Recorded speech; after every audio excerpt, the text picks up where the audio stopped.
Hello.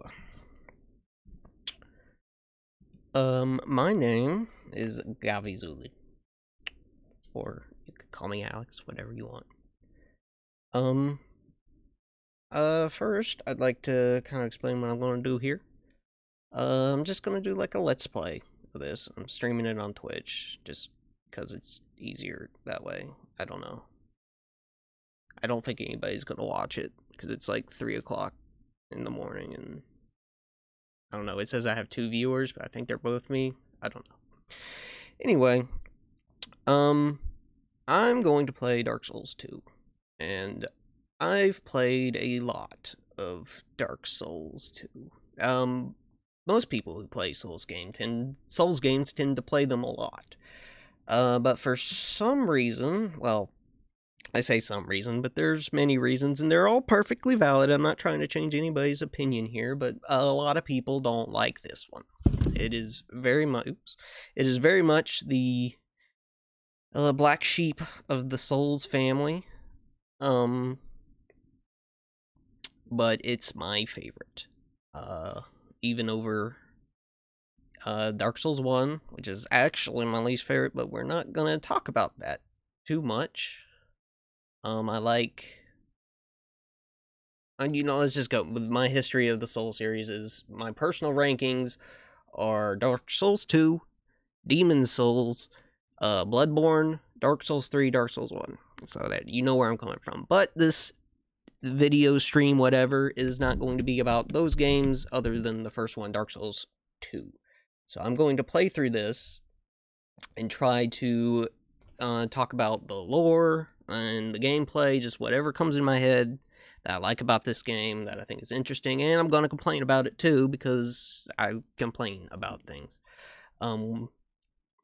We are going to play offline, just because I don't want to have to deal with... I don't know if anybody's playing this game anymore, but I don't want to have to deal with it. I don't need the messages.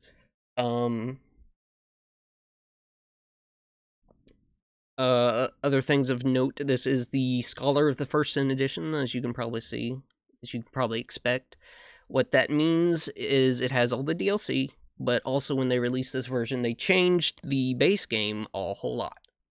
Now, I've played the original Dark Souls 2 edition billions of times. I've only played Scholar of the First Sin once, all the way through. I played it here and there a couple other times, but all the way through, only once. That means I'm going to probably get stuck at some points, but it shouldn't be too terrible. I didn't have that much trouble getting through the new stuff, from what I remember. And yeah, that's pretty much it. I'm just going to let the intro here rock, and we'll talk about it a little bit more afterwards. So I'm going to mute, and I'll see you in a little bit.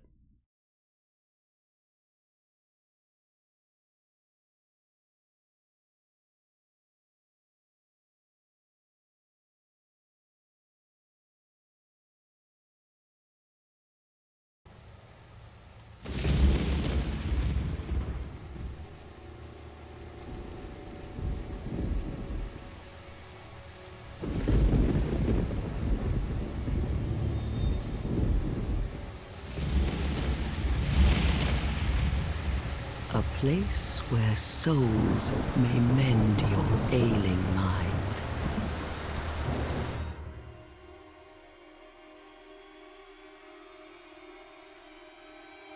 You will lose everything once branded. The symbol of the curse. An augur of darkness. Your past, your future, your very light.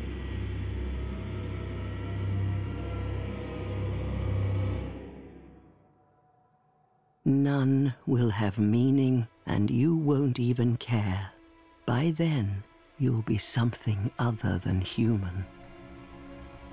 A thing that feeds on souls, a hollow.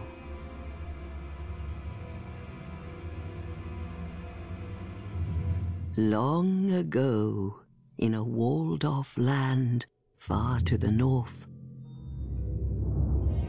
a great king built a great kingdom. I believe they called it Drang Lake. Perhaps you're familiar? No, how could you be? But one day, you will stand before its decrepit gate without really knowing why.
Like a moth drawn to a flame,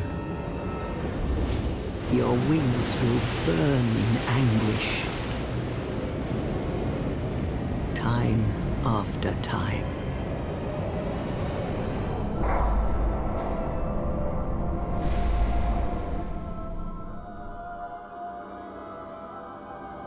For that is your fate, the fate of the cursed.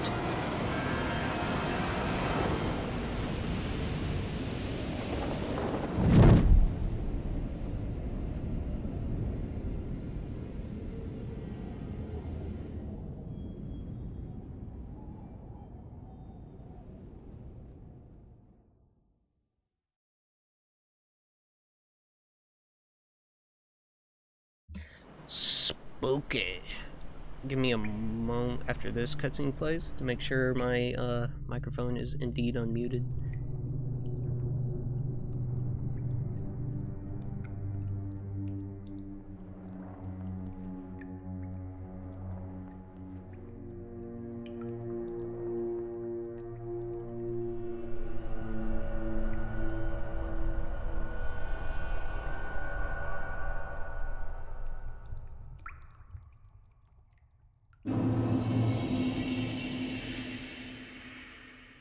Okay, yeah, I think we're good.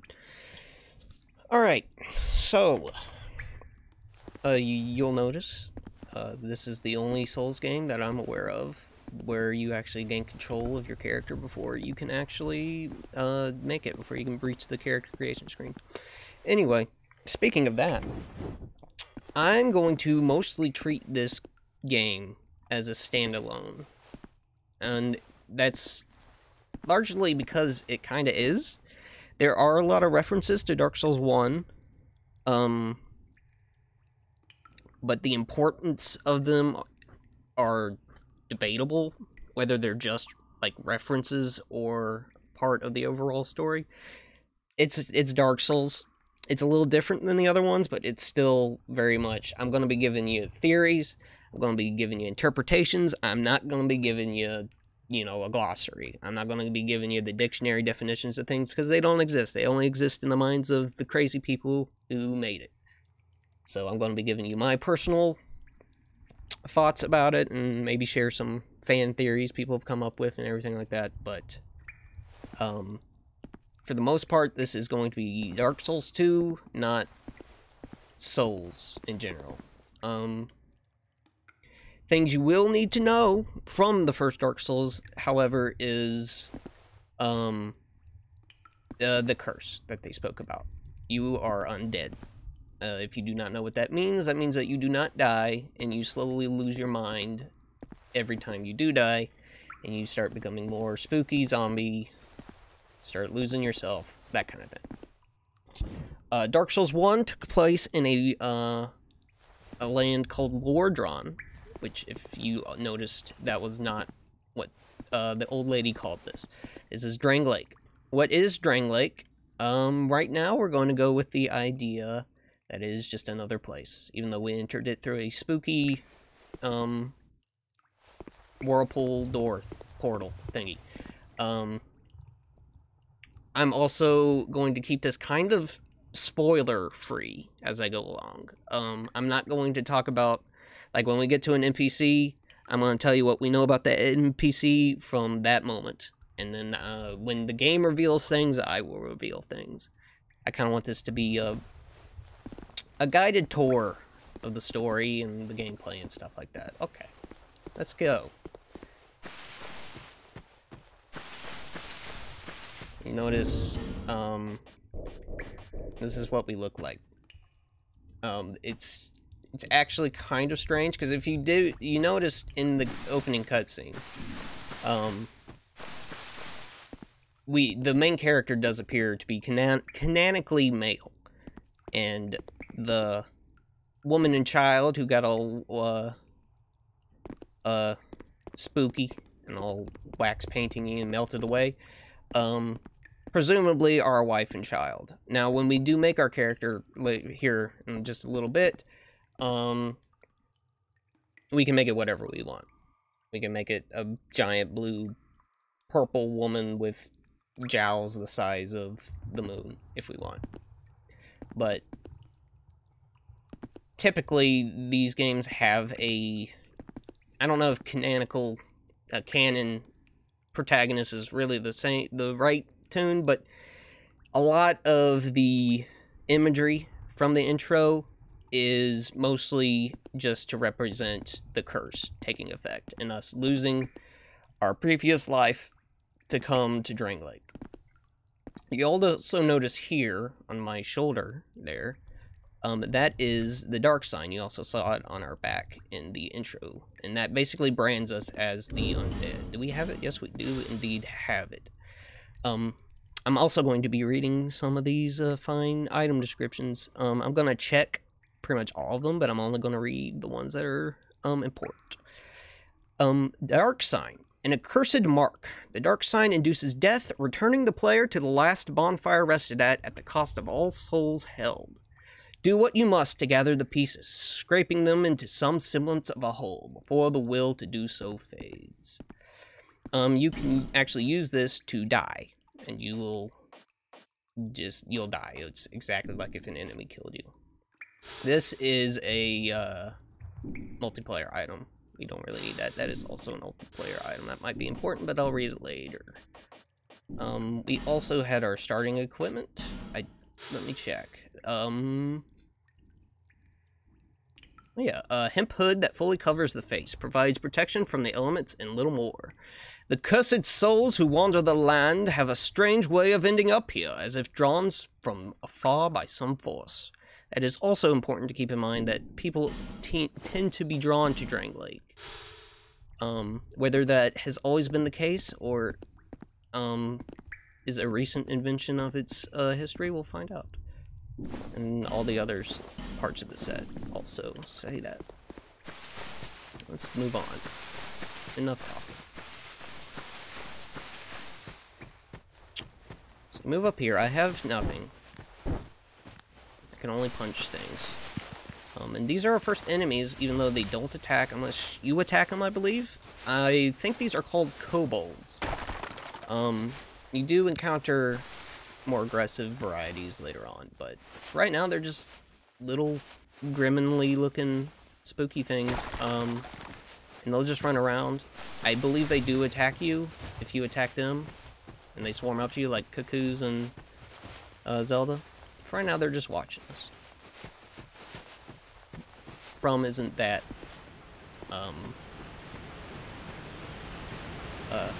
devilish to make us fight things.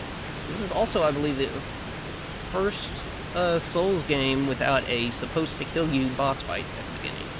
By what that, I mean the Demon Souls and Dark Souls 1 both started with demons that you fight that you pretty much can't kill in the situation that you're in. You can, especially in Demon Souls, you can, and you can in Dark Souls if you start with the right. I'm getting ahead of myself, but yeah, you don't do that. You just have a little intro where you walk up into this place for a cutscene, and I'm gonna shut up again.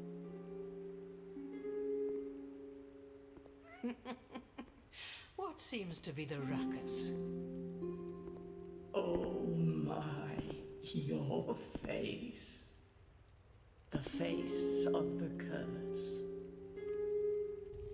It's an undead. An undead has come to play. They all end up here. All the ones like you. You spoke to that kind old dear, didn't you?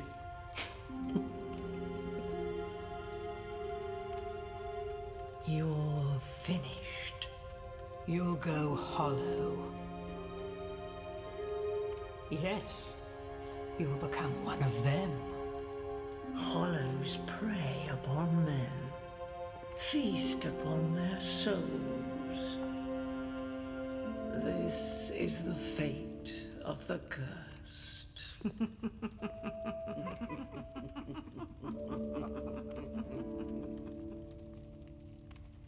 What is your name?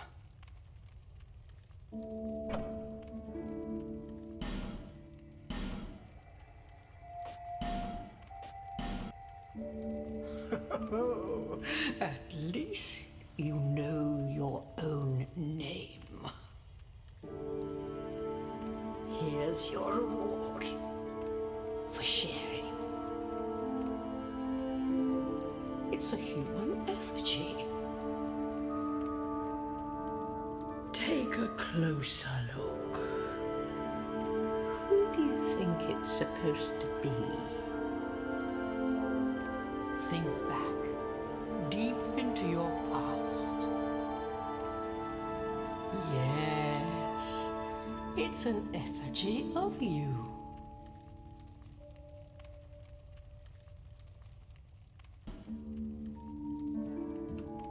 Okay. Two things I kind of want to point out there. First, when the old lady who gave us the effigy pointed out that that old hag sent us, that is most likely talking about the old woman in the intro cutscene. I point that out because a lot of people think that the narration for that comes from the woman in the chair here that gave us the human effigy. And I don't. I think that I'll talk later about who I do think that woman in the opening narration is, but right now it's pretty obviously not her, even though they look similar and have similar voice acting.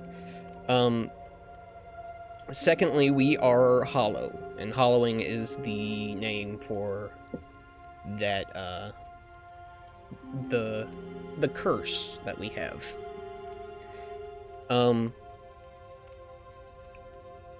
Also worth mentioning is how already the game is kind of hammered in the biggest theme of Dark Souls 2, which is the curse.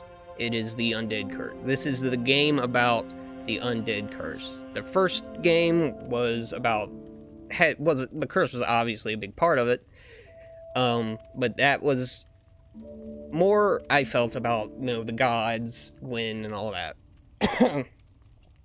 And more about how they dealt with the falling of the world and such like that. In Dark Souls 3, I mean, you can barely even know that you can go hollow in that game, but that's another game. In this one, it did focus on the curse. Everything is about how people deal with the curse, how they've tried to heal it, all this manner of stuff. Okay, so now we get into character creation. If you played Souls games, you know that you pick a class, you pick a starting gift, and you make your character. In Demons and Dark Souls, You can make some horrible creations, and you couldn't do much else. In 2 and 3, they made it a lot better, but you can still make horrible creations. We're not going to make a horrible creation, I don't think, because I kind of want to keep this a little bit more serious of a playthrough. Hold on, let me make sure that I am unmuted. Yes, I am. Okay. And first, picking a class in this game and other Souls games is more, it doesn't set you on a strict path. Like, you could pick the warrior and then transition into being a creepy spellcaster if you want. It just determines your starting equipment and stats, which you can change very readily.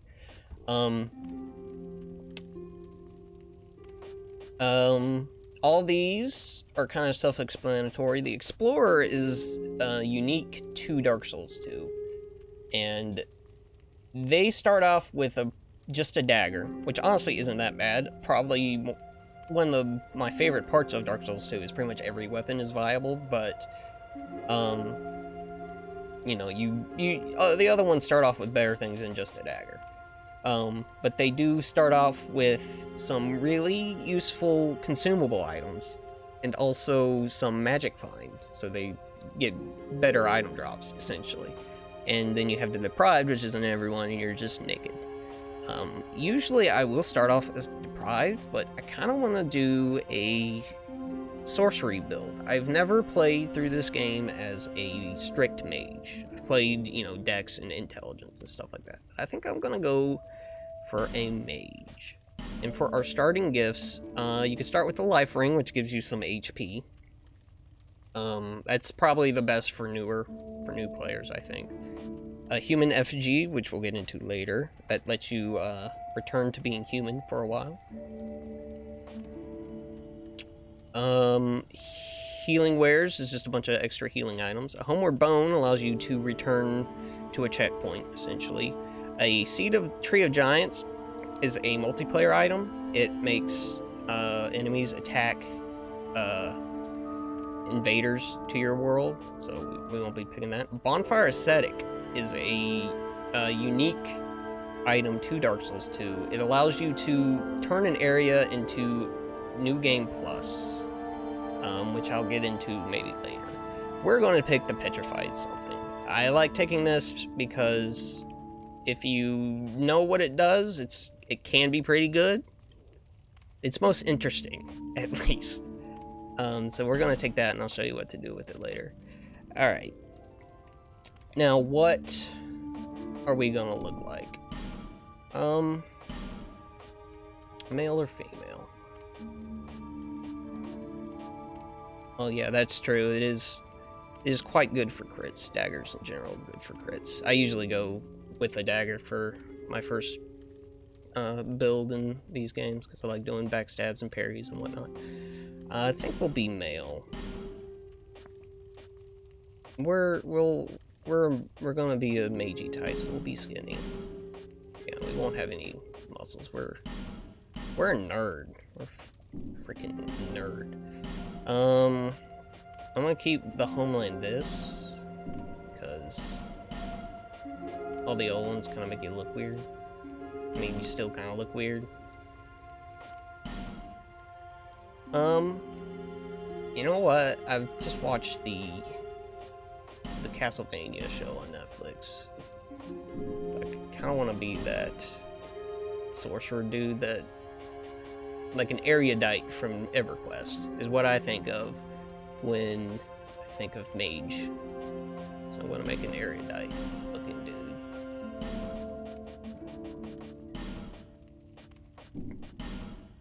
I'm not very good at these character creators. Let's have a funky eye color. Why not? We're super special in magic. You just have some bright yellow eyes. No, but let's have a beard. This is the first Souls game where you can actually have a beard, and not just like weird coloration on your thing. He might have a tattoo. Let me change.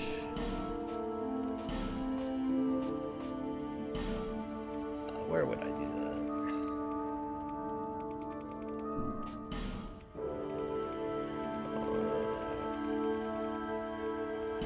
all the weird settings Souls games have. Yeah, let's just be red. Why don't we just be red? I don't know how we got red.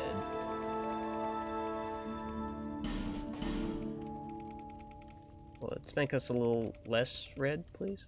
This isn't working. Purple.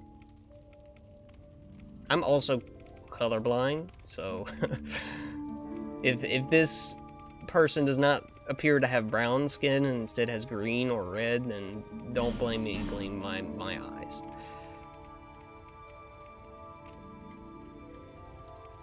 Still looks a little red to me. The face definitely looks red.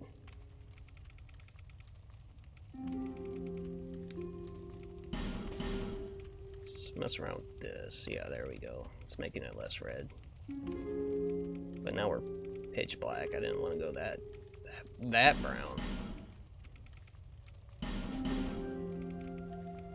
Oh, now we're green. Oh no, this isn't going too well. Okay, it is made by Japanese people. They don't see very many black guys, so it might be a little difficult to make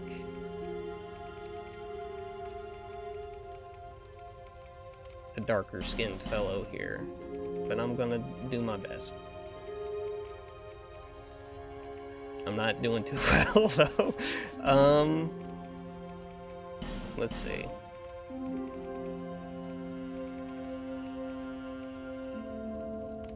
Might be green. It looks brown to me, but it might be green.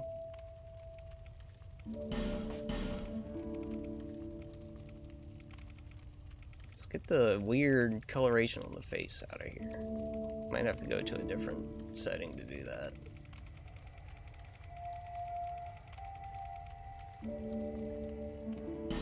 I think that's the closest we'll get. Okay. Cheek color, there we go.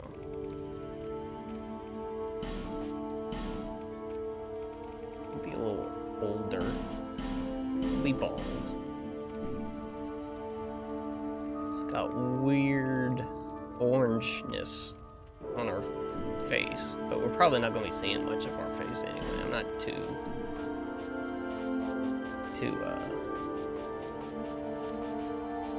invested in it. Let's like get a cool tattoo. We're gonna be sorcerers, so we're gonna be all magic-y. This looks magic-y. And we'll have it yellow so it stands out. Or white so it stands out.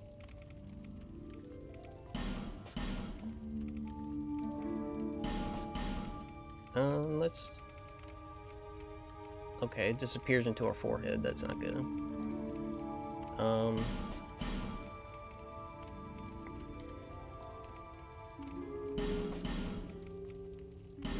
Let's see if we can get it up there.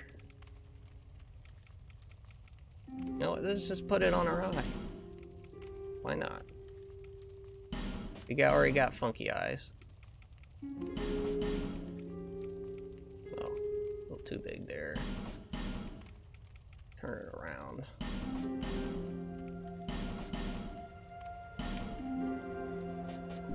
There we go. We're beautiful. It's good enough for me. Okay, now I'm gonna shut up again as the cutscene plays. All people come here for the same reason. To break the curse. You're no different, I should think.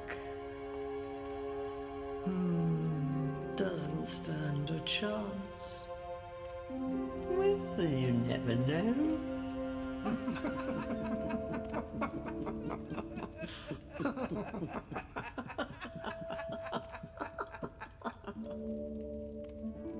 Go through the door and trot along to the kingdom.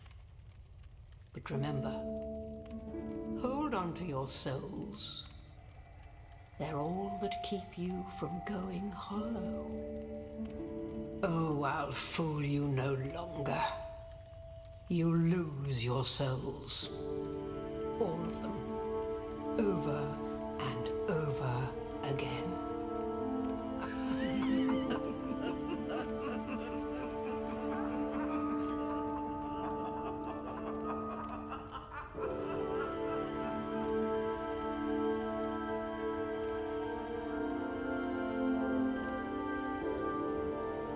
Okay. So I'm gonna ask a question, but first I'd have to ask, did we get the bug? No, we didn't. A lot of the times when I play this game for some reason, it'll just, after character creation, I'm always stuck running. Alright. I'm gonna have to restart. But it didn't happen this time, so good. So this is our beautiful, beautiful, traveler to Drang Lake. With his weird eyes. Kind of orange nose. It's okay, hopefully we'll cover it up soon. Alright, so who are these three women? They're not very nice. Let's talk to a couple of people, see if we can find out. You must go on a journey without rest. Well, I suppose if you find yourself at an impasse. But if your will is yet unbroken, then you may return here to start again with a clean slate.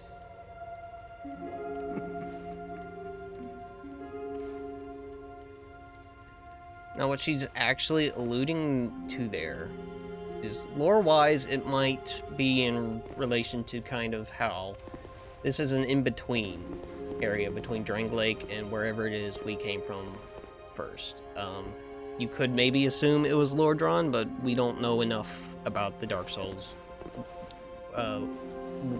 world in general to really make that assumption. But also, you can come back to her and give her an item that we'll get later on in the game to respec your character. They actually put in respecing in this one. It's in 3 too, but it was new in here. Now, go along, go along.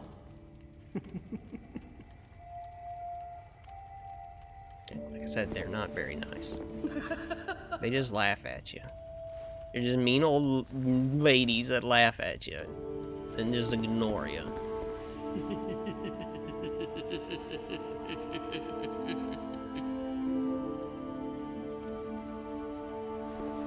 But we could attack them.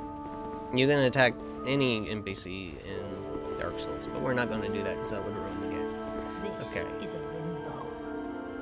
A link between Drang Lake and the outer world. Fair traveler, I know that you must have a story. Why else would you visit such a place? This lost, decayed kingdom. My name is Millibeth. The old women were once fire keepers.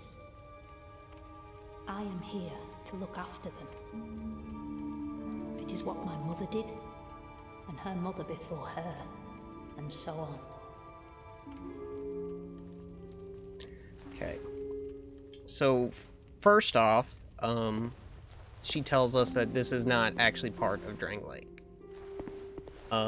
This area is called, which we'll see when we go through that door, Things Betwixt. So, when we arrived here, we didn't actually go to Drang Lake. Drang Lake is through that door, and then through a cave system, through the tutorial, essentially. That points towards the nature of Drang Lake being more of, I don't know, a metaphysical state of being. Like, maybe you can't get here through normal means. Like, you can't get on a boat and sail to Drang Lake. Anymore, at least. Possibly. Maybe. Who knows? She also called the women fire keepers. I can't exactly remember if they explain exactly what fire keepers are in this game, and they don't really explain it entirely in the other games. But for now, what you need to know is fire is a very important aspect to Dark Souls. Bonfires act as your checkpoints, and in this game, you can teleport them to them and stuff. Firekeepers kept those fires going, those bonfires going in the first game. And as you can see here, I mean, there's a fire here, but I don't think that's what they're keeping going, because there's all 3 of them here, and they're all old and mean to you. So obviously something's going on with the firekeepers. Now, Millibeth here is interesting. Because she isn't a firekeeper. She also isn't old and mean. She's just kind of here. She's just kind of their servant. The old women were keepers of the fire. But now, the fire shows signs of fading. And the kingdom is beset by hollows. The old women are sisters. I am told there was a fourth. Long ago, firekeepers were commonplace. But now they are lost, scattered to the winds. The old women are sisters, but now... Okay, so the fourth is pretty obviously the woman in the intro. Now, why she was in our world, not here in Drang Lake, I do not know. You could make the assumption that there's two worlds, the one we came from and Drang Lake, or at least two continents on whatever wacky-woo metaphysical reality Dark Souls exists within. And it's a 1-2 situation. You're either there or you're in Drang Lake. And there are references to other cities, other countries, all that all that stuff and everything. But Drang Lake is kind of the overall area here.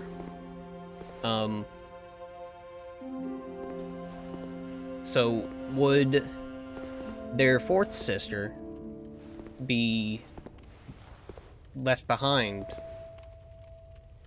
for some reason in that area because it's just that?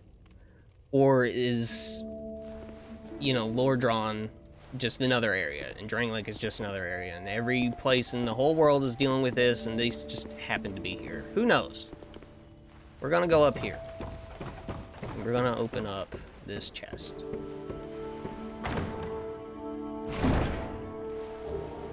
Get a human effigy, which I think we got from that lady anyway, so I didn't need to get that, but it's useful anyway. One gameplay consideration here is in Dark Souls 2, you can destroy chests. These wooden chests, and if you do that, you don't get the item in them if you didn't open it before. I'll tell you why that is later. You probably know, but just in case you don't. This is our staff. Nothing really important here, but that's how we cast our magic. Here's our dagger. It just tells us it's good at stabby people. Let's see if this, robe worn by hollow Drang Lake mages. Drang Lake mages wore different garb depending on their sex. What function this served, however, is unknown, as with many old practices. This is a woman's robe. Interesting that we are not, in fact, a woman. That's the only new piece of equipment sorcerers get. Okay. A warm, soft, shadow-like effigy. Use this item to reverse hollowing. It also weakens the links to other worlds, preventing invasions and most cooperation. That means if you burn it in a bonfire, you don't get invaded as much. I think it's for like an hour. You can't do PvP or co-op. Peer closely at an effigy, and one begins to perceive a human form, but whose form it takes depends on the person looking. Now, human effigies take the place of humanity, which is interesting because humanity is not a part of this game at all. There's basically no references to it, that I can remember, at least. You certainly don't get an item that ties itself to humanity, so humanity is a completely forgotten concept, which kind of plays into the idea that this is a metaphysical place. Like we might just be a wandering soul. We might not even actually be here. This could be like an afterlife of sorts, perhaps. These are life gems. These function like the healing items in Demon Souls. A lot of people did not like the inclusion of these. I do. You do get an Estus Flask, which is a healing item that refreshes every time you rest at a bonfire. life gems do not come back when you do that. You have to buy them, and they heal you slowly. And that's all our items. Let's play a video game, guys. Now these stones are tutorials. I'm not gonna read them all because I don't need them because I'm a super elite pro gamer. I do, however, want to mention that these are much better than how they usually do tutorials, which is putting the messages on the ground that look like just the player messages that you can put down when you play online. I don't like how they do that because I've seen many people just skip over those thinking they're messages from other people, but they are in fact important tutorials. Okay, this is going to be our first bonfire. When you rest at a bonfire, you can travel, which means you can travel between any bonfire that you've lit previously. This was a new function that people also didn't like, but I'm gonna be honest, and I do. I like the convenience. I didn't like in Dark Souls 1. I mean, I did like it and didn't like it. I don't know. I like it in this game. I'm gonna use it. We can set our spells. Right now we have one spell, Soul Arrow, which does not really say anything important, but we fire a magic missile, essentially. You can burn items. Right now we can only burn a human effigy. We'll get other items that I will burn. You get an item box, which is storing items that I never use. Okay, we can break this to get that item back. We get a soul of a lost undead and a torch. Blah blah blah. The soul is the source of all life, and even on undeath or hollowing, the mind seeks souls. Souls are how you level up. They're your currency. You probably know you want souls. You lose them when you die, unless you pick them back up. And if you don't pick them back up, you lose them forever if you die again. You probably knew that. Torches, however, are a new function much differently in Dark Souls 2 than you would expect. If I go to my equipment here, you see a little symbol there beside my pants of the torch in 5 minutes. That's how long I have a torch. If I light torch at a bonfire or any source of fire, I get to carry a torch, and you see that down there in the corner, it's counting down. So when you pick up a torch, you just get more torch times. You don't get another torch. And you can light braziers and stuff like that. You probably could light braziers on fire with a torch, but you can't do it in this game because there's only one character in a brazier, and you take her out of it. So. Now, when the game first released, you see all these braziers here that you can put on fire. There was all sorts of theorizing and wondering what would happen if you lit every one in the tutorial area. Well, back then it did nothing. Now, however, it does something, but I might not be able to show you yet. Because of this man here. These gates of fog here kind of act as barriers between areas. Usually a boss is behind them, but not always, and then not here. Definitely. But as you can see, a statue blocks our way, and we cannot get rid of the statue. So, I'm going to run through the targets of the tutorial areas. But again, I'm not going to read them all because I don't know. I can just tell you if you want to know. Just ask. Combat in Dark Souls is mostly lock-on based. Think Z carding from Zelda. Again, you probably know this. You have your light attacks, which are fast but don't do as much damage as your heavy attacks, which are slower but do more damage. You can two-hand pretty much everything in the game, including your hands. There. I'm two-handing my hands.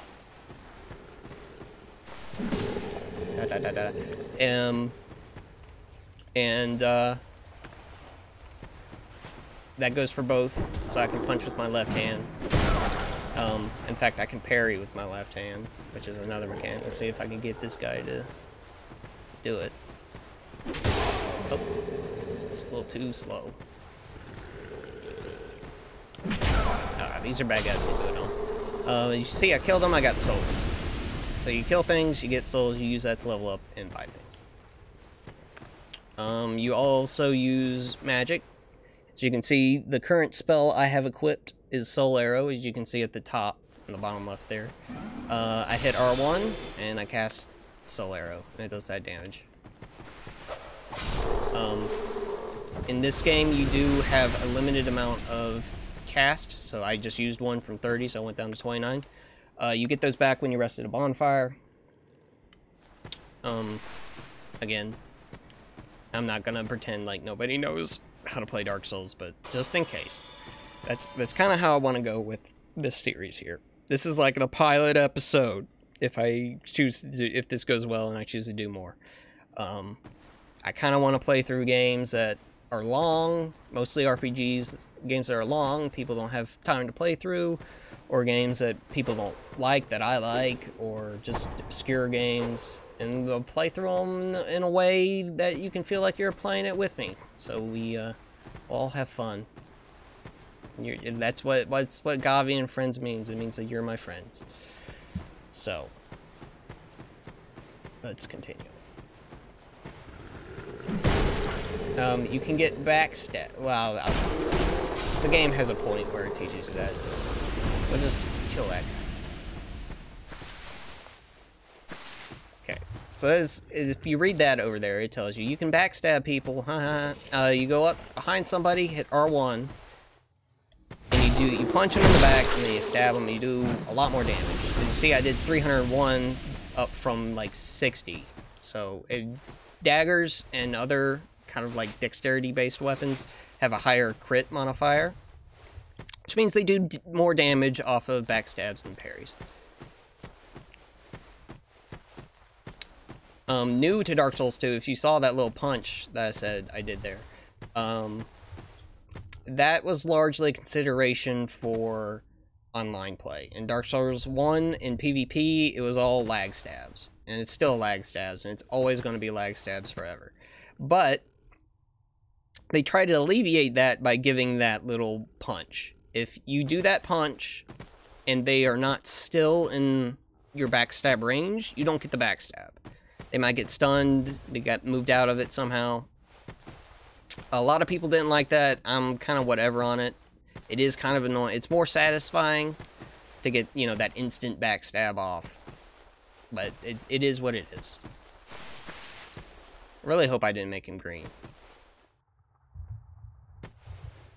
If he's green, I'm disabled, okay? You can't. Okay, look at me. With my weird... It looks like orange. Orange... It might be orange and green. But it's not because I think... Yeah, okay. And we get another dagger. You can dual wield. I definitely don't have the stats to do this. Yeah, I don't. But if you wield 2 items of the same type in this game, and only this game, and I actually love this feature. This is probably one of my favorite changes in Dark Souls 2 that didn't carry over to Dark Souls 3. If you wield 2 items of the same type, and you have the stats that are double the stats that are required by the item, as you can see down there where the 2 and the E and the 6 and the B are, that's strength and dexterity. Those are the stats you need to wield it. So if I had 4 strength and 12 dexterity, I believe that's how it works, I could go into power stance if I wield 2 daggers at once. You see, I attack a little bit faster with 2 daggers, but it's honestly, you don't get much benefit out of dual wielding. Unless you can do that power stance. And then you get different moves based on what weapons you have equipped. And I think that's really cool. Pow! Oh no. Oh, another important aspect of Dark Souls, if you don't know, rolling. You see, he's gonna fire an arrow at me, and I'm gonna roll right through it. You're gonna see me dodging into attacks a lot, because rolls have invincibility frames, and let's see if I can do it with this.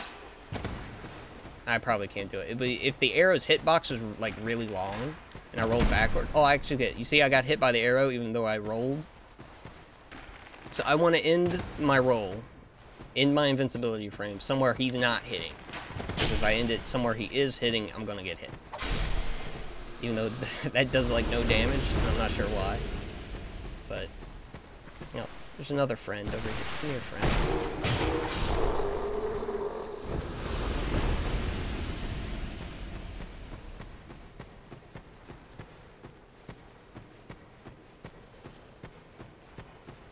Another fog gate up here. This one also doesn't lead to boss. Nothing here will lead to anything too distressing. The one past the statue might, but we'll get to that later when I at the top left there, you can see my health bar on top and my stamina bar on the bottom. When I attack, roll, run, do most things that aren't just moving around. That will go, my endurance will go down, or my stamina will go down. And if it's 0, I can't do nothing until it respawns, it gets a little bit back, because I'm a tired boy. That's another big part of this is managing your stamina, and also your health. So if you lose that, you're dead. And everything respawns, you get really angry. Alt F4 out of the game, hoping that it'll put you back where you died, but they patched that out of Dark Souls 1, and you can't do that anymore. Not that I would know anything about that. Let's go to the crows. You, give us Moose. Yes, you! Give us Silky! Now those are crows! Don't you see the crows? Can't you see the crows here? I don't know why crows are invisible in Dark Souls, except if they're really, really big, then you can see them. I'm gonna kick this ladder down so I can get back up and down here easily. But there are 2 crows there, and they want silky and smooth things, as they said. And apparently this petrified dragon, or petrified something, is silky and or smooth. So you can take certain items and drop them into that crow's nest, and they'll give you different things for it. It's like a slot machine. I believe the developer specifically called it a gacha, so we're playing like Fate Stay Night or whatever it's called. And they want smooth and silky, so I'm gonna give it to them. It's kind of an odd thing with the UI, because if you have to leave it, if you discard it, you throw it away and it doesn't appear anywhere. You just have to put it down and exit out. Silky smooth! So nice, so smooth. I like that one. And that time we got a Chandler's Trident. So that's an interesting one. Let me get down here so they stop talking. This is kind of a meme item. It's a weapon that I can't use yet. A trident wielded by an old sorcerer. The tip is sharpened so smoothly that it suggests a degree of madness. Use strong attack to perform a power-channeling dance, the madness of which boosts the morale of nearby allies. This is from Dark Souls 1. You do a funny dance.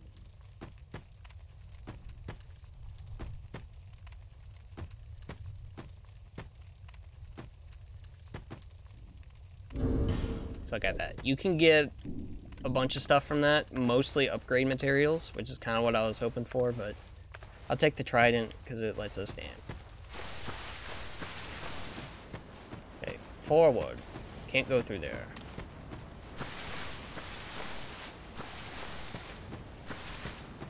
Yeah, I believe that it. No, there's one over here. I haven't done the tutorial, like the full tutorial area in forever.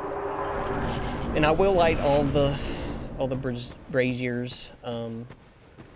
I think there is one or two behind the statue, but I'm not entirely sure, so I'm gonna just do it anyway. After I clear it out. Stabby. You can jump. It's terrible. In this game, they introduced a new way to jump. Before you just run around and then you press the run around button again while you're running around, which you have to hold down, so it's kind of difficult to do.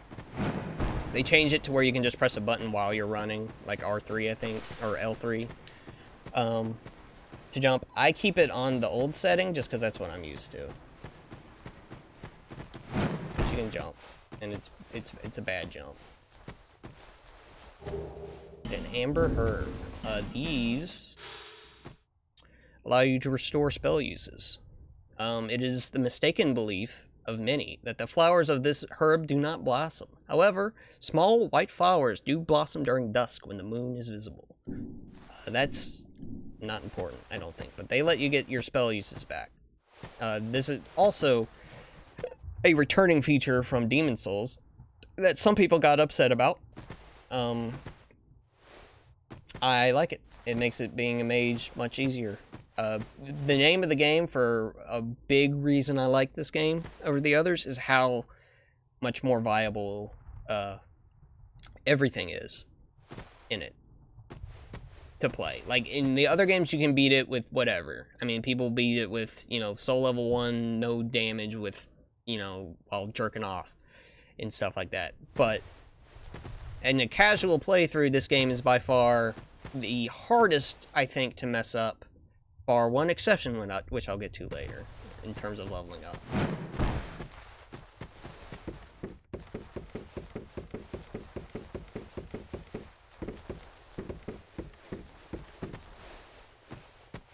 Okay, there's one up here. That was a tutorial for the plunging attack, which I missed. If you do an attack while you're falling, it does more damage, basically.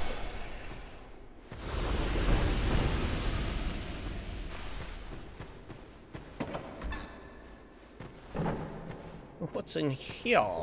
What, cracked red eye orb. This is a PvP item. It lets you invade other worlds and kill people and be a dick. The residual sins of those who have succumbed to dark temptations are contained in the form of the cracked red eye orb. Ooh. It's a spooky item. It's so scary.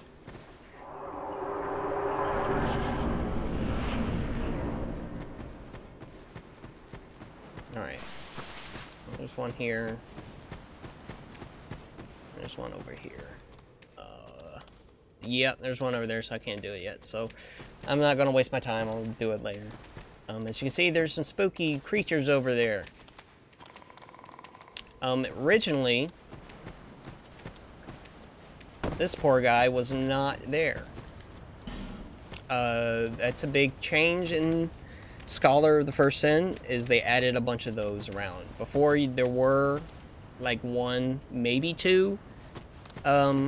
Yeah, there was two, NPCs that were petrified, that you had to unpetrify. Here, they put a bunch more in. I'm not sure how I feel about it, especially since some of them are in kind of weird positions and don't really, give you much for using the rare item that, you need to do that. Anyway, that was Things Betwixt. I believe that's pretty much everything other than things I can't do. It's an interesting tutorial area. The other games just kind of start you off immediately going into the tutorial area. I do like the 3 Firekeepers. Their kind of introduction to you and how the developers kind of laugh at you, like when she was talking about how you're gonna die over and over again. It's like, yeah, I am. I'm probably gonna do it in this playthrough too, because again, I've never played a sorcerer. That was the tutorial. Now we go to home.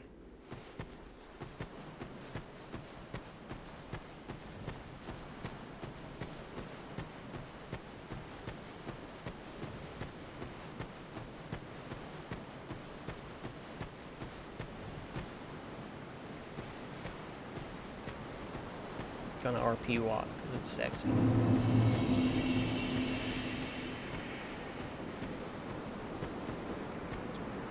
This is Majula.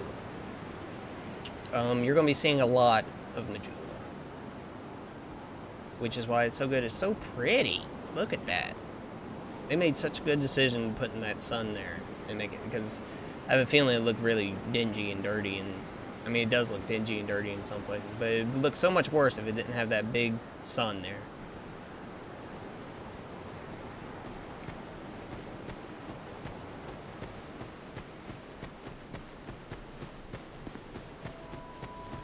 There it is. I'm just gonna let the music play a little bit.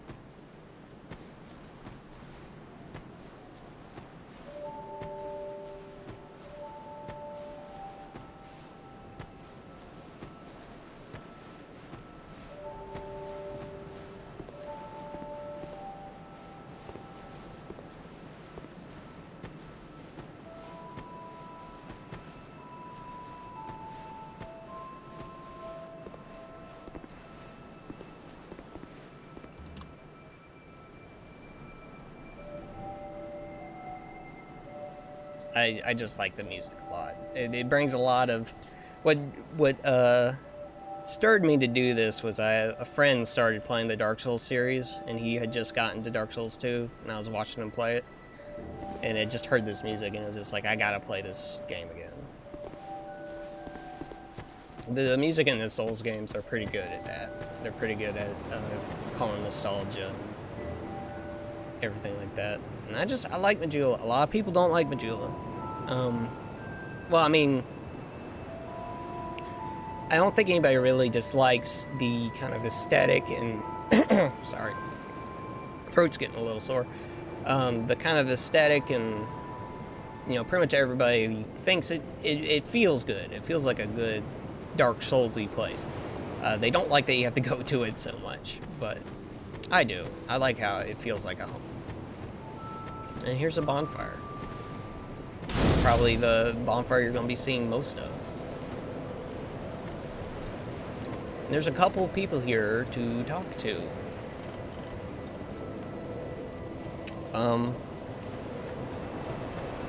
Which I think for today we will simply talk to everyone here. I'll talk about what we know about them just from those conversations.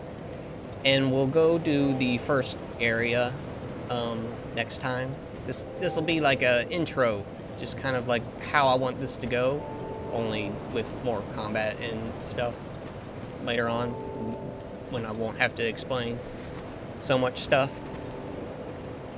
So yeah, this is probably the most important NPC in the game. And best wife. Are you the next monarch? Or merely a pawn of fate? Bearer of the curse, I will remain by your side till this frail hope shatters. Take this with you. May it ease your journey. Go on and see the king. He who made Drangleic what it once was. He who peered at the essence of the soul. King Vendrick.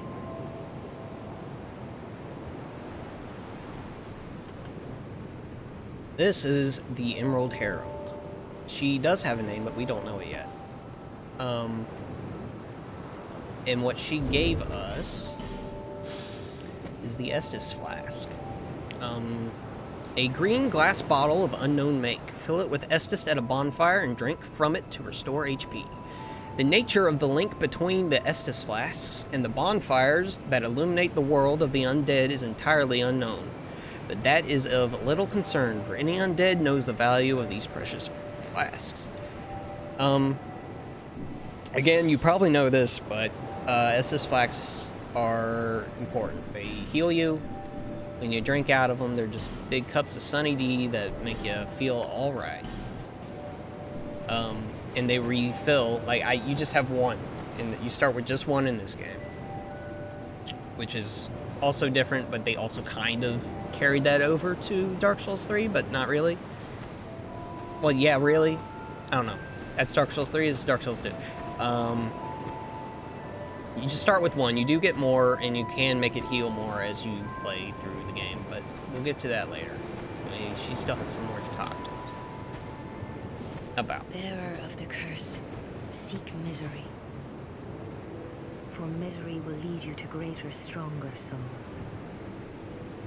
You will never meet the king with a soul so frail and pallid. Now, keep that in mind. How she talks about the king of Drakely. Seek those whose names are unutterable. The four endowed with immense souls. Their souls will serve as beacons. Once you have found them, return here to me, so that hope will not fade away. Bearer of the curse, seek souls, larger, more powerful souls. Seek the king. That is the only way. Lest this land swallow you whole, as it has so many others. Okay. So right away she tells us what she wants us to do and what she wants us to become. The question is if this is just us, or if she does that to everybody that comes through Majula. That looks like they could become what she says the next monarch. This is also a question in Dark Souls 1: is the chosen undead the chosen, or is it just the chosen undead because he's the one undead that ended up doing the do that ended up being good enough for it? I don't know. I wouldn't think we are chosen so much. There's also the idea that everyone has their own kind of world in Dark Souls, which comes into all the multiplayer and stuff. It's hard to decipher in Souls games, and a lot of the reasons why I'm not gonna be able to say anything definitive is because it's kind of hard to decipher what is and is not gameplay considerations for the lore. I'm not one of these people that will attribute every little thing as, oh, that has a lore reason. It's like, I think a lot of Dark Souls is actually the lore coming after the gameplay. If you know what I mean. Like, I think they come up with interesting reasons for things. But a lot of the times, I'm probably just going to say this works because that's the way the game needed to work. There's really not much lore implications for some of this, I believe. But there's tons of interpretations. So.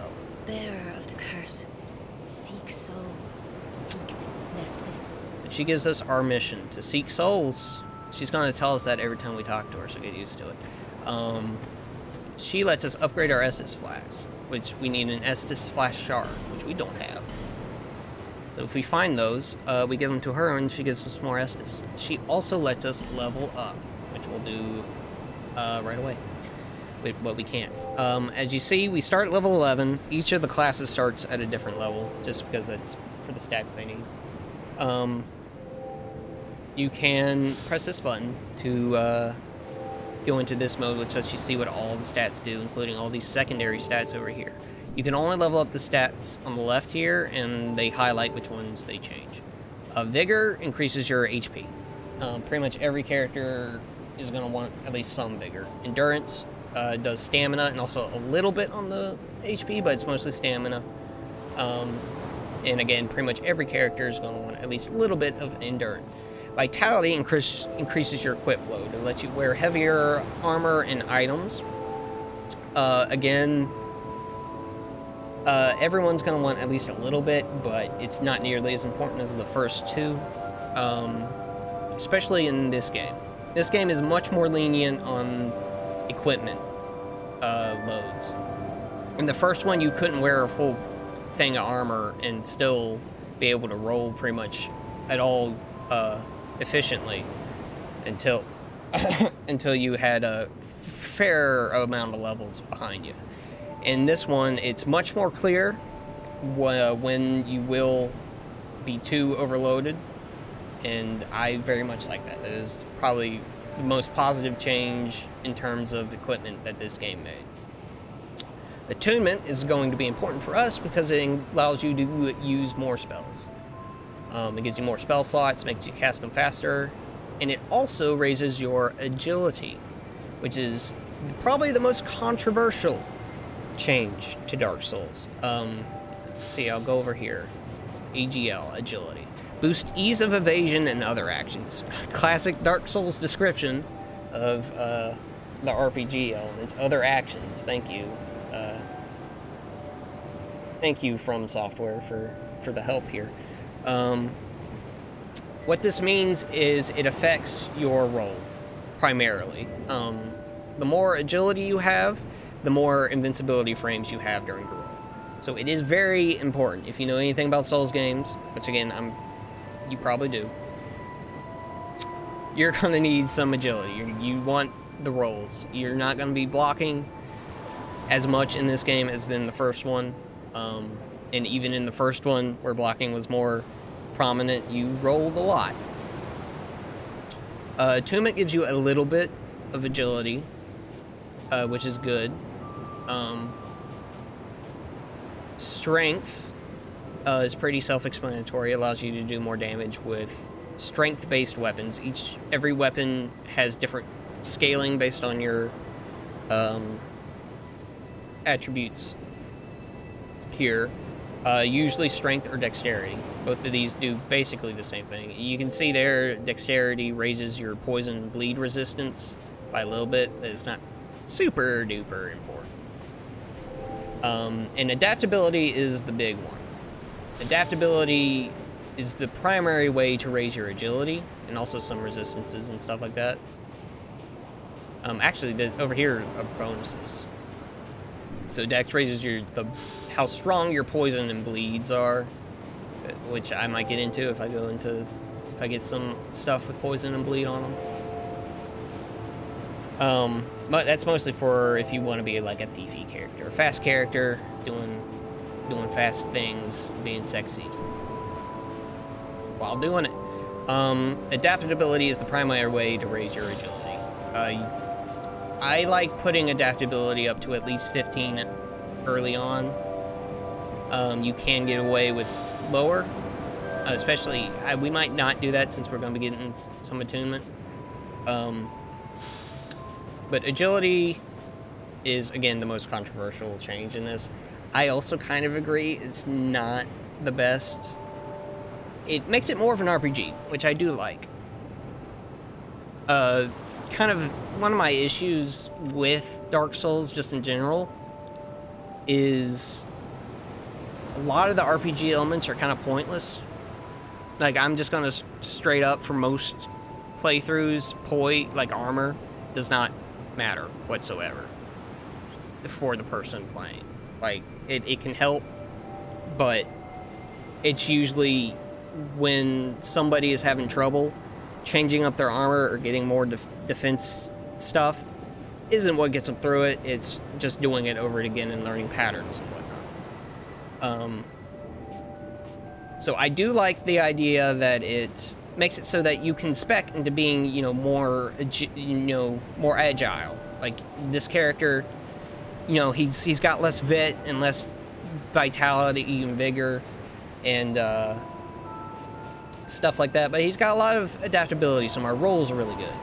But the way that most people play Dark Souls, and by far the most optimal way of playing Dark Souls, is to roll a lot. It's to dodge. It is to use those invincibility frames to not get hit. So you kind of have to get adaptability. It's kind of like a tax. And I do agree with many of Dark Souls 2's detractors that that was perhaps could have been thought out a little better. Intelligence is going to be our main stat as a magey dude. That will make our magic hit harder. All kinds of magic. Lightning is mostly faith based stuff, which is miracles, which is what you do if you want to be a cleric or a paladin or whatever. That's your wisdom, and that's your intelligence, if you want D&D terms. Okay. Over the hill, See else past what she the has to say. forest, is the king's castle, where a man peered straight into the essence of the soul. But whatever came of it, those who come to Drangleic seeking salvation soon lose hope and turn hollow. It happens to them all, sooner or later. That blue knight at the base of the tower, his spirit is already broken.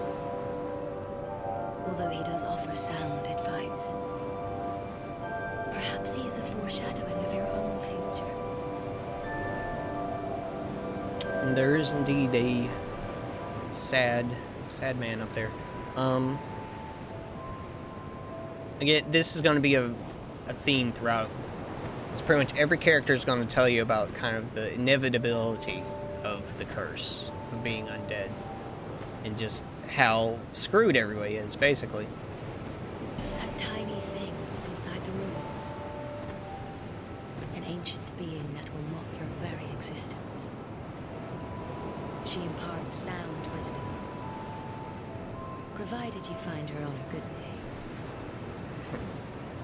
We'll talk to her The too. sign you bear will drain your very souls.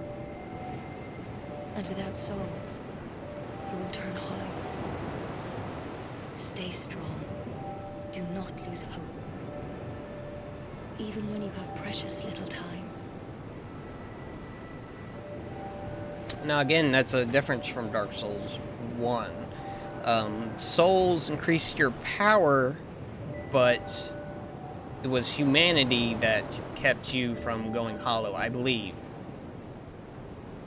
Again, I'm not doing a very good job of it, but I'm gonna try to treat this as just Dark Souls 2 and not Dark Souls, you know, series as a whole. But it is interesting how humanity kind of went away in the Souls series. For when the undead dies, it is never truly dead, but only one step closer to hollowing. Not all undead are hollows, but all hollows were once undead. Now, I do like how this game makes how she, in particular, makes a difference between undead and hollows. Because it makes it clear that there's not a way to come back. Like, as soon as you hollow, like, all the way, like, when you die in this game, you slowly lose HP, and you slowly become more zombie-like. But you'll reach a point where it just stops happening.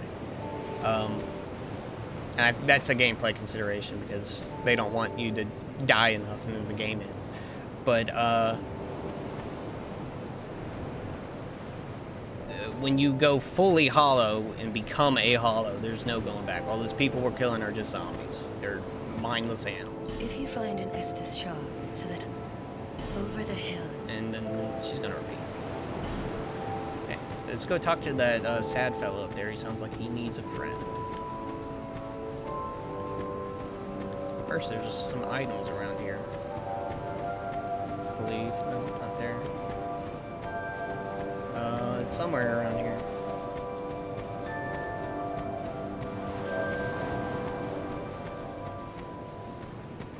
They might have moved it. I believe there was one in the original, but they probably moved it. Let's just go up there. First, this tower here is kind of important. There's gonna be 0 deaths because I've never connected to the internet on this one. Everybody wondered about this. There was all sorts of speculations about what this was supposed to say, and then it just ended up being advertisements for the DLC. Because they changed it to say stuff when the DLC came out. We will be doing the DLC, by the way, which again I've only done once all the way through. But there's some of the best this game has to offer. And it's kind of sad a lot of people haven't done that. I've heard of a lot of people that never picked up Scholar of the First Sin, just because they hated Dark Souls 2 so much. But they really did, I think, make the game more about what people wanted. Like, I still really like the original, but it did take a lot of departure from what made the first game and what people liked about the first game. So, and I think they put a lot of that back in. You're undead, aren't you?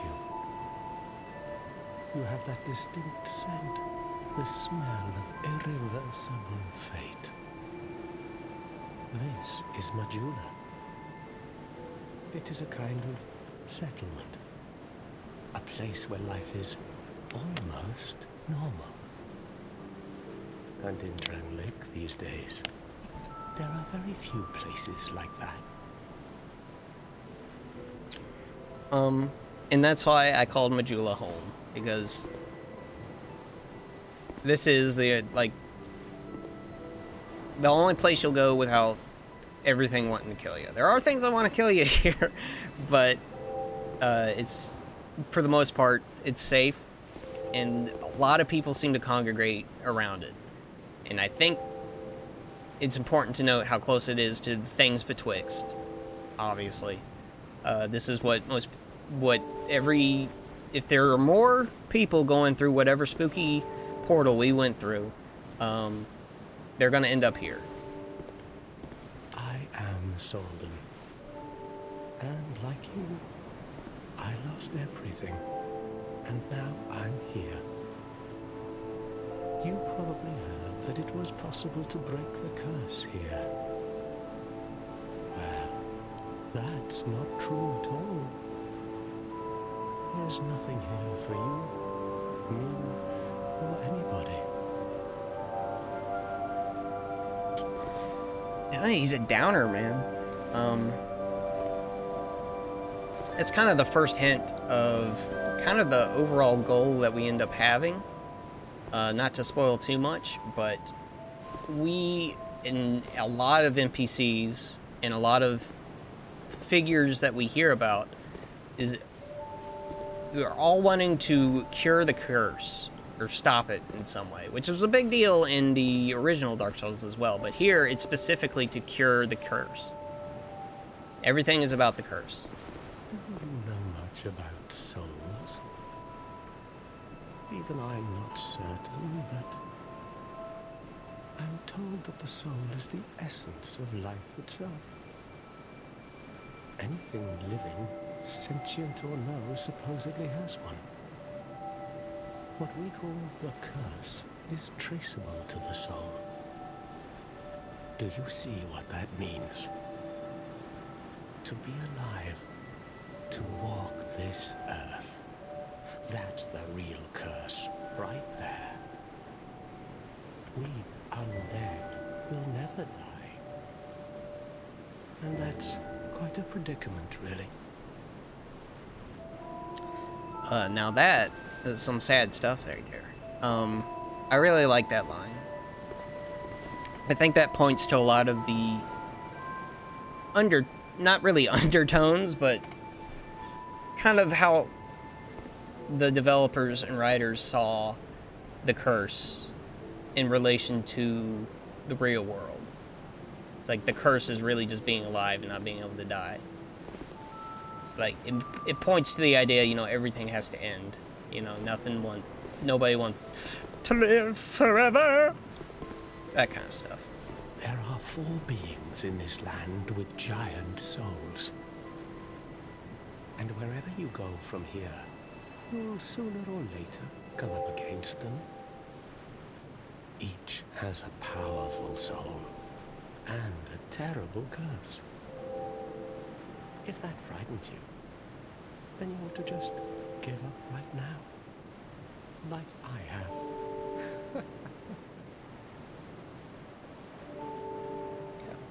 He's pretty much just pointed out he's given up. For all the Souls games I keep bringing it up, but I guess, you know, ignore what I said before about just being Dark Souls 2. But every game has the kind of crestfallen, you know, the guy who's kind of given up. I like the one here. Do you ever cry out for help? journey of an undead is long and treacherous. You will face invaders from other worlds at every turn. If you need help, why not proclaim faith in the Blue Sentinels? When you face danger, the Blue Sentinels will come to your aid. Protection is yours, if you wish. You need only accept their kind embrace. And this is our first covenant. Covenants are factions that you can join, basically. And you can get rewards for doing certain things based on the covenant you join. Pretty much all of them except for one, I believe, in Dark Souls 2 are online play based. Same thing in Dark Souls 3. Dark Souls 1 is pretty much the only one with kind of offline focused covenants, and even then only a few of them. The Way of Blue, so I'm not going to be able to demonstrate pretty much any of these covenants, but I'll tell you what they do. Way of Blue is the Way of White from Dark Souls 1. It puts you on like a low priority for being invaded, so you get invaded less. And also there's another covenant called the Blue Sentinels, which will, if there's one in the area and has an item activated, they will be summoned into your world if you do end up being invaded to help you fight off the invader. I really like that. I really like the PvP. I don't like the PvP in Souls games, mostly because it's too laggy for me, no matter how good my connection is. I can't take it. I like doing the co-op a lot. I like helping people kill bosses and stuff like that. But I do really like the covenants in this game. I think this is probably the best in terms of the online covenants that they've ever done. We will join the Way of Blue because they give us an item.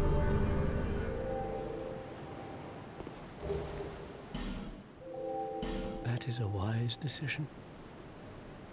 People are weak, but the Blue Sentinels watch over us in their benevolence. Let the Sentinels cradle you in their embrace.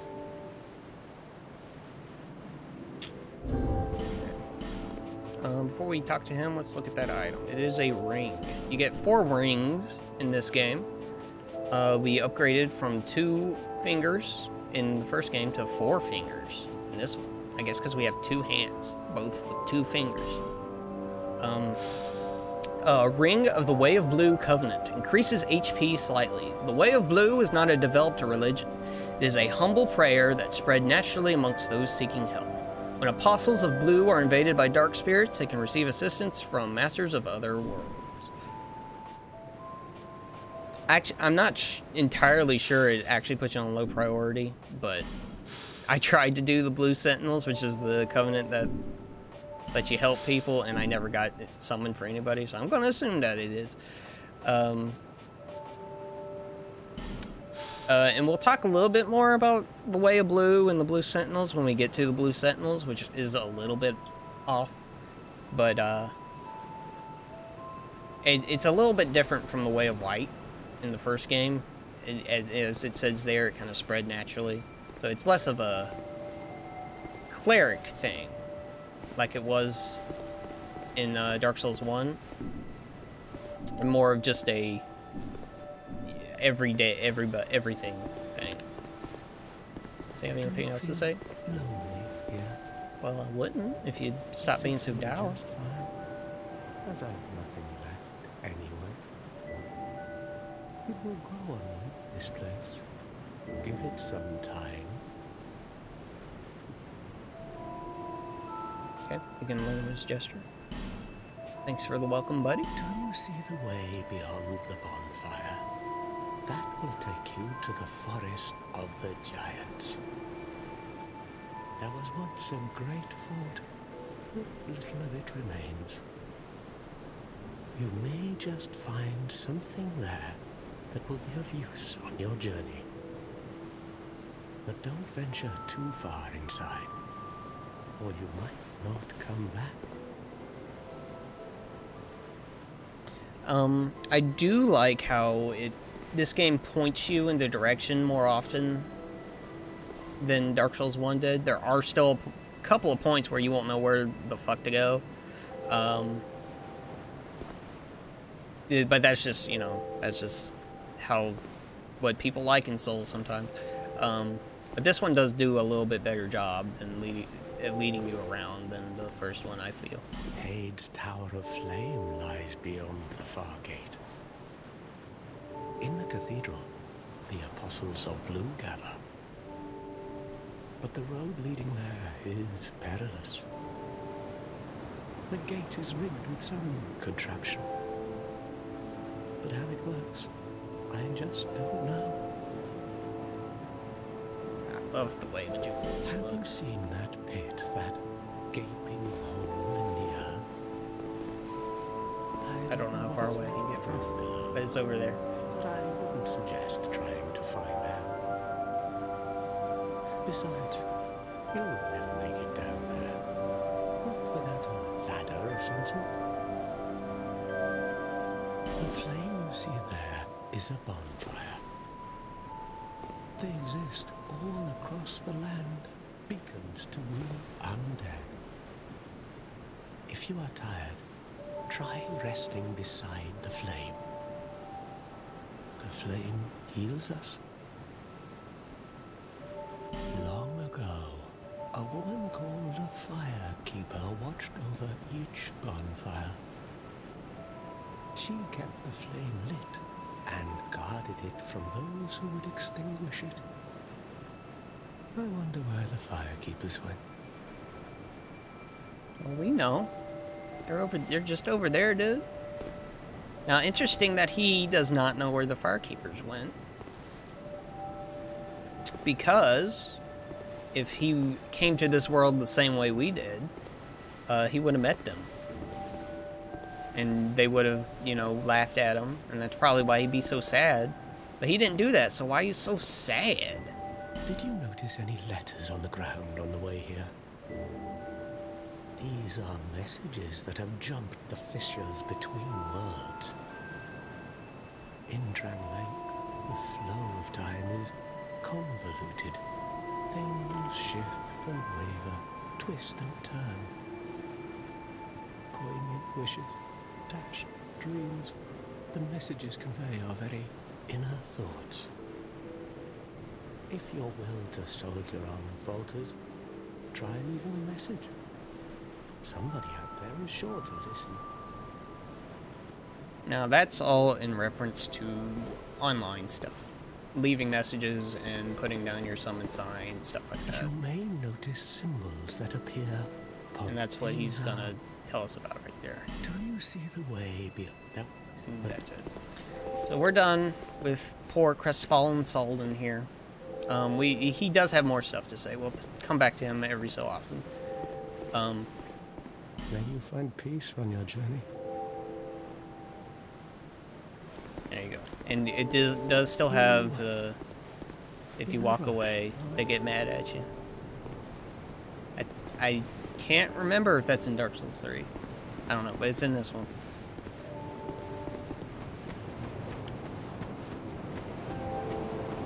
No, we did... there's the item.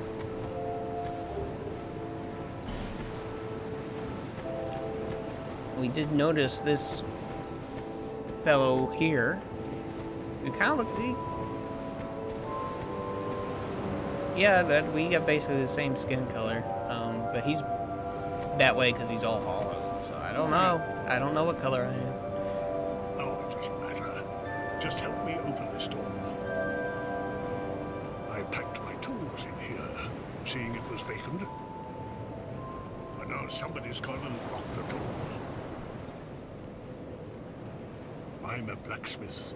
I'm nothing without my tools. Bring me that key. Chop chop. I'm a blacksmith. Okay. But it's locked. Where's the key? We'll get the key. Not a lot from him right now. He is kind of interesting. Both the blacksmiths in this game are kind of interesting.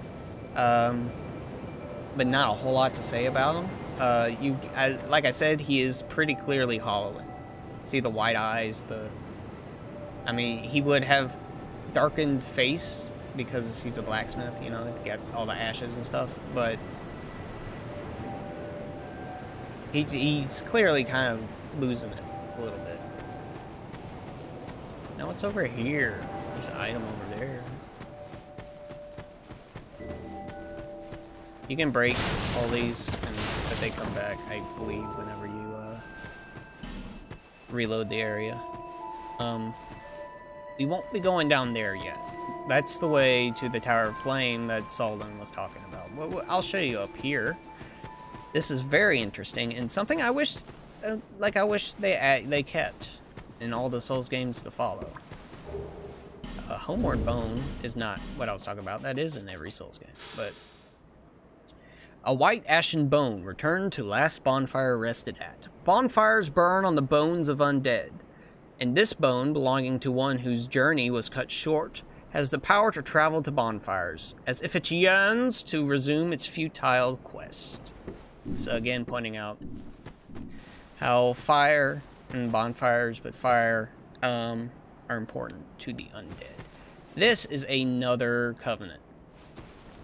This is the only covenant that is not based around online play. In fact, I believe it stops you from all online play. This is I forget the exact name, but it's like the Victor's Path or something like, or Conqueror's Path or something like that. It basically makes all the enemies do more damage and makes you deal less damage. It's like a hard mode for an already difficult game, but I really like that. It also makes it so you can't summon, at least NPCs, but I believe you also cannot summon other players. Yeah, it's a hard mode, essentially. You get these Awe Stones for defeating phantoms and I believe bosses. And you turn those in and you get rewards based on how many you turn in. It's really cool. I really hate that they didn't have something like that, because I really like difficulty settings, even in games like this that are already meant to be difficult.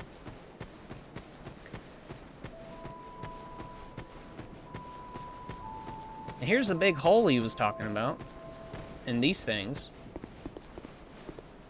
We're going to be seeing more of these things later. So,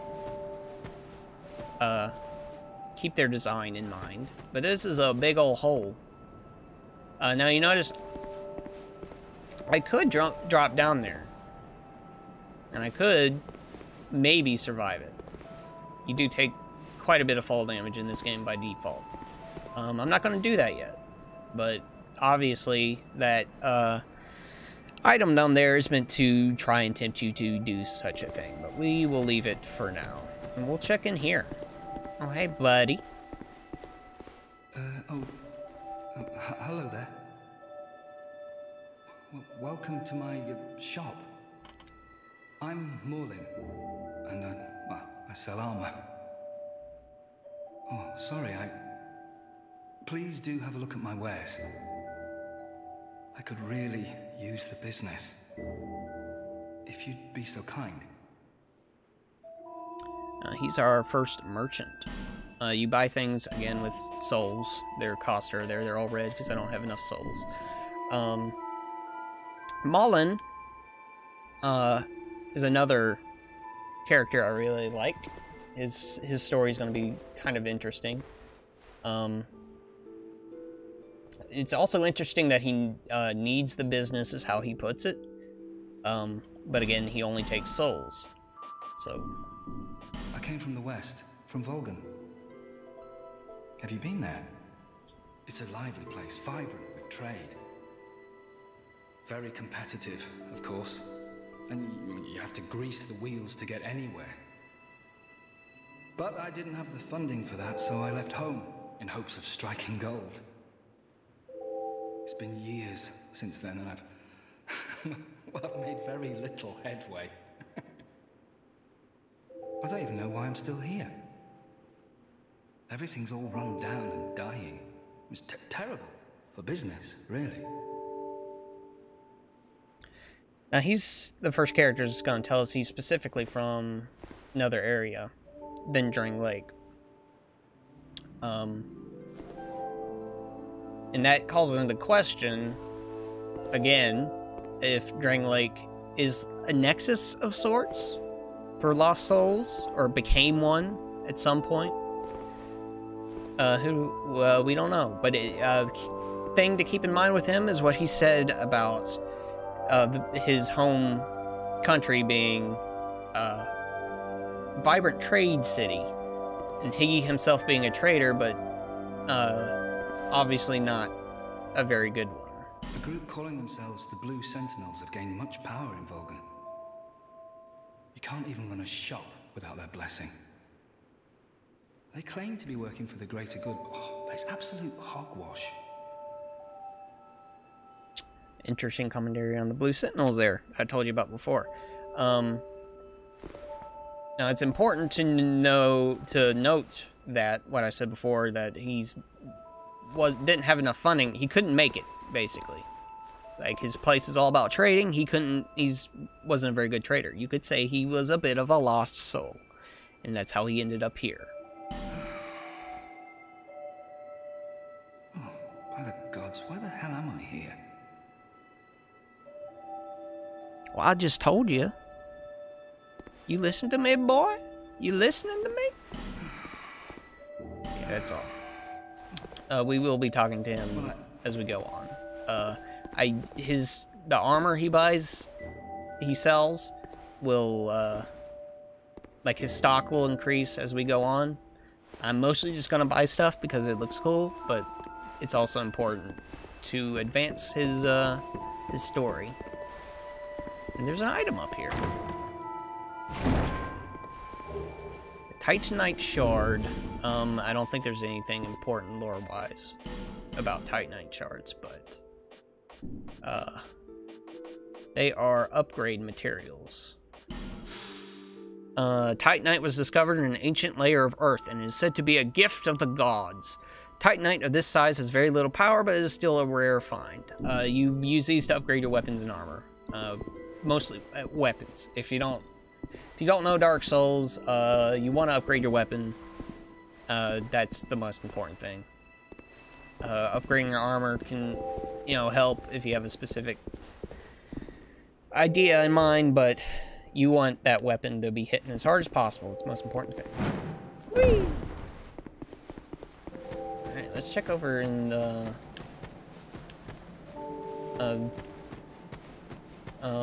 let's go to this hut over here.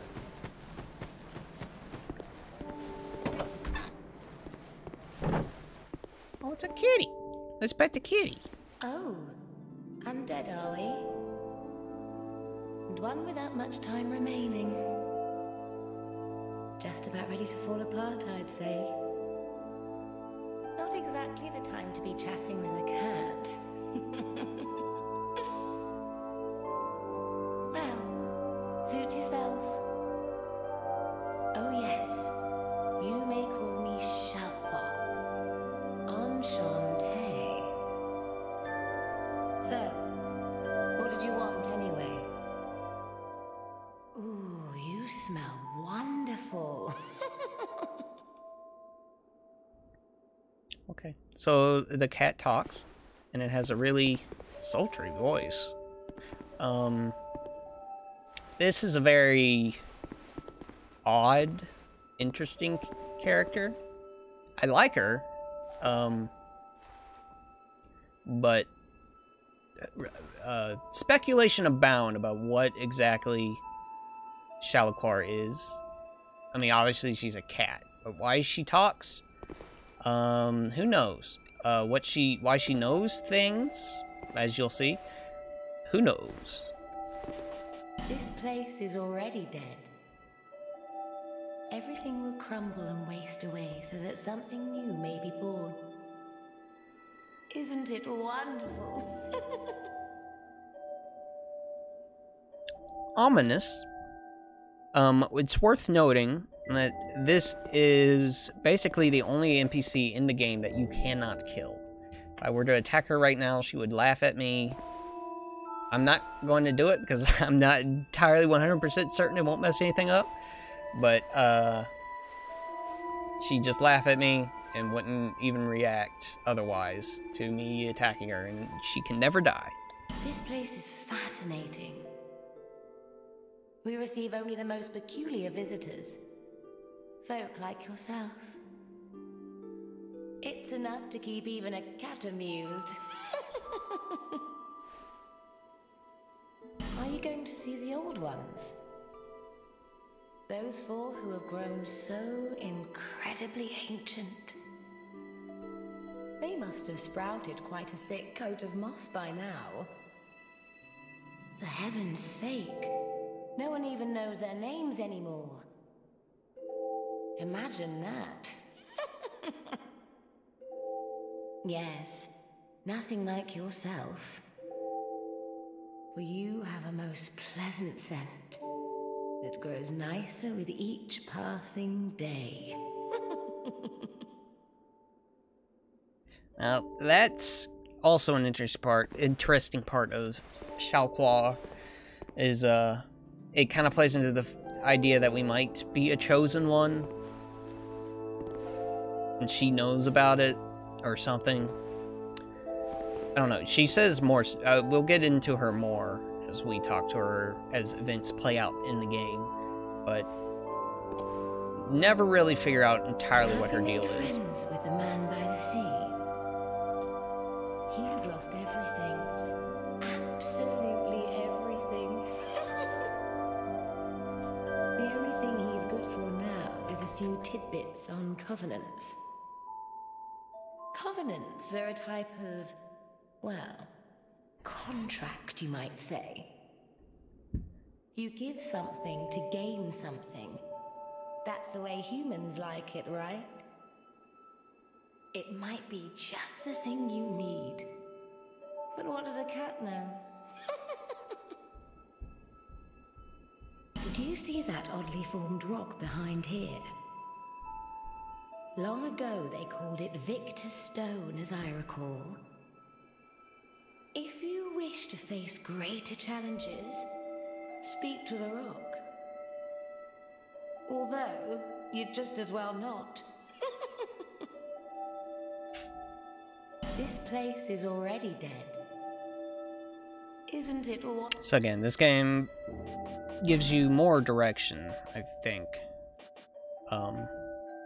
than Dark Souls 1, definitely. She sells some things, which we'll get into later, but she also lets you check your covenant ranks and abandon covenants, which is very useful to have this in an easy-to-get-to place. If you know Dark Souls 1, that guy that did that was not too easy to get to. Nothing suited you, I presume? Well, that's dismaying.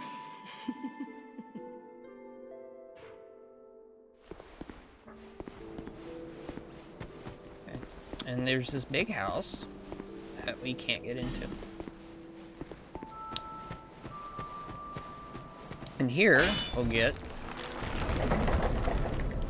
our first Estus Flax Shard. And over here, there's going to be a pig. 2 pigs, 3 pigs. And they're going to attack us. This is an odd... this is an odd thing.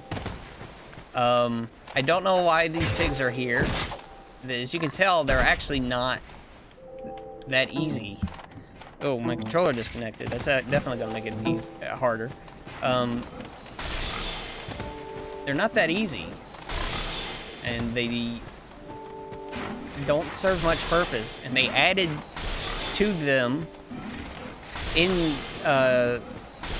the Scholar of the First Sin edition. But there's still no point. I think it's just a joke, mostly.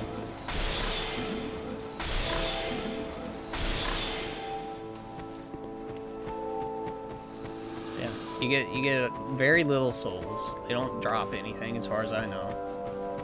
While when you kill them a couple times, they start spawning bigger pigs. And I think when you kill the final pig, it drops something, but it's nothing super important. And I believe that is all we can do in Majula for right now. Next time I play this, which will hopefully be soon, we're gonna go that way. Into the Forest of the Fallen Giants. And hopefully that will be more interesting. So, until next time, let me know what do you think about doing this. There's a lot of other games I would like to do something like this on. A lot of older RPGs that I don't think many people have played.